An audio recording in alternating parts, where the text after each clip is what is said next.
Hi, I'm Ellis Johnson, and this is my final project I did on Cedar Realty and Trust Company. CDR, they bring grocery stores, high-end grocery stores from Washington, D.C. to Boston area. They went on the New York Stock Exchange in 2003, which really boosted their profits and allowed them to invest more in areas around them. They just signed a deal with Snow Park Capital Partners, who already own 3.9% of their equity and assets, so it will be easy for them to transition into each other. The mission of CDR is to bring high quality boutique like stores to urban areas to revitalize them and try to bring more income into those areas. Their corporate strategy, their goals are about being the best, not being the biggest. They're committed to being a valuable corporate citizen for our communities while growing their per share value of CDR for our shareholders. That's what they stated on their website. So they just want to focus on those niche markets around them that they can better instead of like trying to grow globally. Now their business strategy is they want to invest into centers, meet the needs of the urban communities they serve while generating substantial long-term returns on capital. So this, like I said, shows them just wanting to invest in areas around them to make the communities better instead of trying just to grow their capital. Their board of directors has 14 members on it. It's 10 men and 4 women, 1 African American woman. The problem with this is that they don't have a big diversity, so shareholders will look at it as like a closed-minded decision, in other words. So they would need to look to maybe bring more minorities into their board of directors to show that they are a diverse company and that they're willing to change the times and fix like issues in other communities besides just say mainly majority neighborhoods. Their CEO is their president, which some people look at as a bad thing, but others look at as it could help them out because they are fully committed to the company and they should be able to make a pool for the better good of that company. The primary stakeholders of CDR is employees, customers, and shareholders. You know, the people closest to them that are affected by just the small changes that happen in the store or other things like that, like change in wages or something like that. They're the ones who are going to be affected. They're the primary stakeholders. The secondary stakeholders are the people around them, like would be the areas the stores are affected and like how they affect the infrastructure of the areas around them. That would be the secondary stakeholders. Their social culture, depending on the type of store brought to the area, customers' opinion might have a negative effect on the revenue. Like millennials say they might want a Whole Foods, but they develop a center that has that puts a Walmart there instead of say a more agricultural friendly store that might affect them with the millennial population in that area. Their technology, they're looking to be able to shop more online. All their stores, they have some Walmarts that have already the online pickup and all that, so they're trying to stay ahead of time and keep like tech savvy stores in their strip malls or other department areas. Environmental, they It looks like they try to make a effect on the environment by planting trees and stuff around the walk areas, and some have parks or other things in their shopping centers, so that really brings to the environment and helping out with taking out trees for say they're replacing them with other ones. uh Economic problems that might affect them is like recession or high unemployment in the area that they move to. That's something that they need to look at, because if they have high unemployment in the area, then they can easily get jobs. But maybe they have high employment because, for say, the people that are looking for jobs aren't qualified or don't do a good enough job to keep a job. So that's a problem that they would have to worry about going into a place. And then political, they would have to worry about laws or tariffs or anything on the supply lines that they have going in and out of the country, or just from state lines. There might be taxes importing things from different states that they have to worry about before that, and the different labor laws in the states.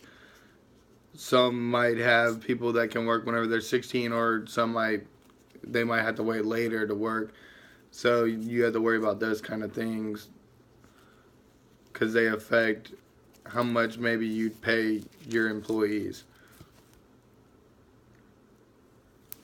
The industrial analysis, the threats of new entrants, it's always huge because it's just a market of real estate. So they're trying to buy the best piece of land, but so is 20 other people. So they're always worried about new people trying to come and steal other investments.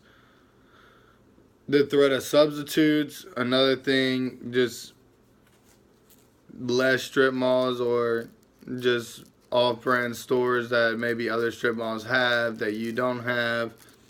That's always an effect to the consumer during recessions, or say the area has, say there was a big plant that shut down and everybody in the area didn't have as much income. That would affect you, and people would want to have to go to the off-brand stores or buy the cheaper clothes or groceries. Bargaining power of suppliers. CDR builds a lot of places, so they're worried about like the lumber cost and the labor cost of building the stores. So they have low power of suppliers, because the suppliers, say contractors, can charge them what they want as them moving to a new area and not having any relationship with these new contractors. The bargaining power of customers, they might have 6 different locations to choose from in this 3-mile radius, so you have to be able to outsell your competitors to get the customers to want to come to you. The internal environment, its distinctive competencies is high quality buildings. They always make their buildings look bouquet, always try to bring some kind of flair to the area to make it stand out from other strip malls. Their business model, CDR acts as a bridge between businesses wanting to move into an area and the consumers who need better places to get the items they are in search of. So their business model is to give the customers the best chance and the best experience possible when getting needs that they need every day. For the analysis of strategic factors, the SWOT analysis, their strengths are they have 16 different shopping centers from Massachusetts to Washington, D.C. They just signed this snow park deal, which is going to allow them to open up new markets and move from different cities and maybe expand in other directions. And hopefully they integrate the boards, and Snow Park can integrate more diversity into their board. Their weaknesses, like I just said, the diversity of the board, that's going to make shareholders not want to invest as much because they need new and revitalized thoughts that are going to affect everybody instead of just a select group. The opportunities would be the snow park deal. They own many other businesses, and they were expanding a lot before they made this deal with CDR. So hopefully they can just ride this deal and expand more throughout the Northeast instead of just in that small area. The threats, uh, chance of losing location. So their threat, they have a hard time getting rid of investments fast. So they have a lot of capital tied up into investments. So their threats are not being able to have enough money to pay for, say, a better piece of land that was a little bit more expensive than what they could pay, but in the long run they would make a lot more money. So this affects them tremendously. The financial analysis, the inventory turnover, they don't have a cost of goods sold because they rent out their real estate company, so they don't have a cost of goods sold. Days sales outstanding. See, it takes them 44 days to get rid of a property. But in 2006, that was in 2014. In 2016, they dropped it down to 36. So they were able to turn over their capital a lot more. They found a more effective way to turn over that capital. I mean, those investments into capital. Days inventory, there's no cost of goods sold, so they do not have a day's inventory. Fixed asset turnover. From 2014 to 2015, they had 0.11, which it's not able to turn over a high percentage of revenue per asset due to holding their assets too long. Just like I said, they need to be able to build something and fill it up immediately so they don't lose money, which is hard to do. Future suggestions that I have. They can just ride this snow park deal. I mean, getting all these new locations and being able to expand is really what they need to do, and they have to diversify their board, or else that's going to hurt them and shareholders wanting to invest. No, the firm does not need to change its directional strategy because of the new deal it just made. It's on a good path. I actually look forward to seeing what happens to it in the future.